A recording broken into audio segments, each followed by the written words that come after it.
mana ada perusahaan yang benar-benar syariah di Indonesia. Dia hal untuk proses screening. Keluar nih dari screening saham syariah, tek gitu kan, Indofood nggak bisa nih. Yang gede tuh 45 sama 10 nih Cynthia. Gimana? Masih ragu nih mau investasi syariah? Kamu adalah bagian dari perubahan itu sendiri. Yuk mulai yuk. Udah mulai ya? Udah. Ya. Oke, bismillahirrahmanirrahim. Assalamualaikum warahmatullahi wabarakatuh. Hai teman-teman JSS, Jajan Saham Syariah, ketemu lagi nih dengan kita. Nah, di video sebelumnya nih, kita sudah belajar apa itu saham ya, dan apa yang melandasi fatwanya di Indonesia. Jadi udah dapat kesimpulan dong bahwa saham itu syariah. Nah, biasanya ini ada pertanyaan kedua nih yang sering ditanyakan oleh teman-teman. Cynthia, tapi mana ada perusahaan yang benar-benar syariah di Indonesia? Dikit gitu. Masa perusahaan yang gede kayak misalkan Telkom mungkin ya syariah, atau ada yang punya bis makanan, masa ada juga yang syariah? Setidaknya kan mereka juga ada minjam ke bank yang riba-riba gitu, bank konvensional. Masa kita investasi saham di sana sih? Nah, apakah teman-teman JSS termasuk yang berpikir seperti itu? Kalau masih ada, oke. Hari ini kita akan ngebahas nih gimana proses screening saham syariah oleh otoritas. Sehingga nih perusahaan yang lebih 600 di bursa, ya kan, setengah darinya dianggap sebagai daftar efek syariah. Intinya kamu bisa investasi di sana. Nah, setidaknya nih ada 3 hal untuk proses screening sehingga perusahaan-perusahaan yang ada di daftar GII, ISSI gitu kan, atau DES itu termasuk di perusahaan syariah. Yang pertama, mereka haruslah bisnisnya syariah gitu. Jadi tidak termasuk di daftar hitam atau daftar negatif. Daftar hitam itu gimana, Sen? Misalkan nih perusahaan rokok ya kan fatwanya ada tuh ya kan, fatwanya nggak boleh gitu. Atau perusahaan yang menjual senjata, perusahaan yang menjual minuman bir, alkohol, atau makanan-makanan haram lainnya. Nah, kalau perusahaan-perusahaan itu otomatis nih keluar nih dari screening saham syariah gitu, jadi aman ya. Nah, yang kedua, syaratnya perusahaan itu bisa disebut perusahaan syariah dan kita investor yang peduli dengan syariah, misalkan ada concern di sana, adalah tidaknya nih maksimalnya utang berbunga perusahaan itu hanyalah 45%. Jadi kalau misalkan nih perusahaan, sebutlah perusahaan Indofood nih, dia ngutang ke bank yang konvensional lebih dari 45%, efek gitu kan, Indofood nggak bisa nih jadi masuk di daftar efek syariahnya kita gitu. Nah, yang ketiga nih, setidaknya pendapatan non halalnya hanyalah 10%. Maksudnya gimana tuh? Nah, biasanya otoritas nih ngelihat, biasanya kan perusahaan itu banyak ya, misalkan anggaplah perusahaan makanan, dia mungkin kadang-kadang jual minuman juga, dan mungkin ada minuman yang tidak halal.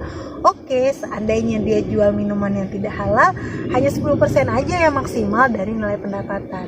Oke, jadi ada 3 ini ya, syarat perusahaan itu bisa masuk daftar efek syariah.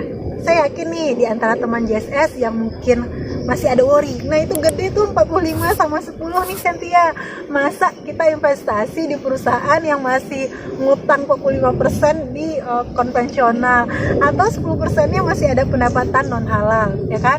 Wah, ini masih gede nih, saya nggak mau deh investasi di saham, maunya investasi di sahamnya ibu aja atau di sahamnya teman aja. Ya nggak apa-apa juga, tapi teman-teman ya kan, 45 dan 10 ini dikarenakan kondisinya adalah pasar saham syariah kita masih baru, ya nggak baru-baru banget juga, tapi dibandingkan dengan pasar saham di negara lain yang syariahnya udah gede, misalkan di negara jiran ya, nah mereka itu udah lebih unggul daripada kita, termasuk keuangan syariahnya di bank, di asuransi, dana pensiunnya pun udah syariah. Sehingga wajar nih kalau saya ibaratkan kita tuh masih baby, kita masih baby merangkak, baru kecil banget gitu. Nah, nanti nih lihat nih data ya, data di negara sebelah, dulu mereka pun gede tuh untuk screening saham syariahnya. Jadi data ini kelihatan ya sama teman-teman ya, bahwa misalkan di Malaysia sendiri dulu maksimal utang ribanya juga gede dan juga termasuk pendapatan non halal. Nah, sekarang bandingkan dengan screening syariah di negara tersebut. Sekarang coba lihat, berkurang kan ya? Pelajarannya adalah semakin banyak nih investor syariah, semakin banyak nih orang melek syariah, otomatis itu akan membuat perusahaan itu juga semakin banyak nih pengen memastikan diri dia masuk ke daftar efek syariah. Kenapa? Karena ketika misalkan perusahaan Indofood nih atau Astra ya kita sebut masuk ke daftar efek syariah, mereka dapat dua jenis investor, yaitu investor yang peduli syariah dan investor yang ya dia nggak peduli mau syariah atau tidak, ya aku yang pengen investasi di perusahaan terbuka.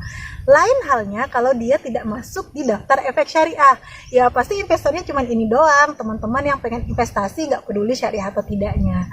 Nah otomatis kalau teman-teman nih melek syariah dan pengen investasi syariah, otomatis nih screeningnya dari ke tahun ke tahun, Cynthia juga nggak tahu kapan ya, maybe 2 tahun lagi, kalau makin banyak nih teman-teman yang pengen syariah, makin banyak nih investor yang masuk di syariah, atau mungkin 5 tahun, 10 tahun, nah porsinya akan berkurang.